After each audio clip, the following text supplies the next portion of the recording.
be back soon, sir. Very well.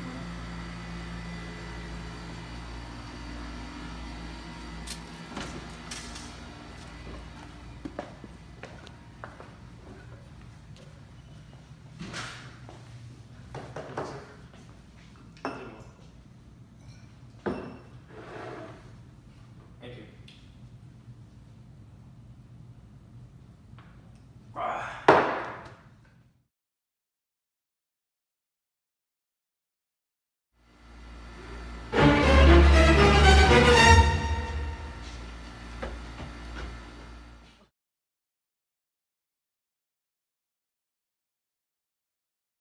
Go.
Who was the perpetrator and what were their motives? John Wilkes Booth, a Maryland Confederate sympathizer, was the perpetrator. Robert E. Lee had just surrendered 5 days prior to the assassination of Abe Lincoln, and Wilkes Booth first planned to kidnap Lincoln and bring him to Richmond as a ransom for the Union to release all Confederate prisoners of war. But after witnessing Lincoln talk about possibly giving the freed slaves, the right to vote, he decided to assassinate him. What was he attempting to accomplish? He also wanted to kill the Vice President Andrew Jackson, the Secretary of State.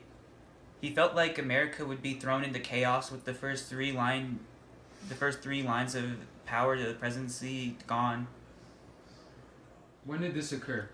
It occurred on April 14th of 1865 at Ford's Theater in Washington, D.C.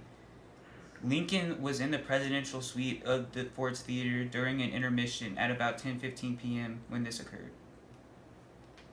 How did this happen?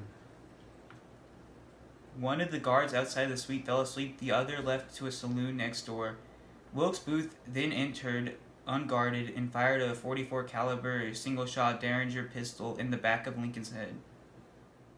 What was the aftermath? Wilkes Booth proceeded to stab a young army officer named Henry Rathbone in the shoulder while Rathbone was trying to subdue him. He then jumped off the balcony, yelled the Virginia State motto, and broke his leg in the process. What happened to Lincoln? Lincoln was then tended to and sent across the street to a boarding house. When the Surgeon General arrived, he stated Lincoln could not be saved and would likely die soon, likely in the night. Lincoln then died on April 15, 1865 at 7:22 a.m. at the age of 56. What happened to John Wilkes Booth? Wilkes Booth escaped Ford's Theater on horseback and visited Dr. Samuel Mudd to fix his broken leg, then resided in a barn for several days. On April 26, 1865, Union troops surrounded and set fire to the barn. Booth refused to surrender, and he was shot in the neck by one of the soldiers, and he laid there for 3 hours, then he died. His last words before he passed away were useless, useless. 4 of his co-conspirators were convicted of a crime and hung on July 7th of 1865 to bring a close this terrible event.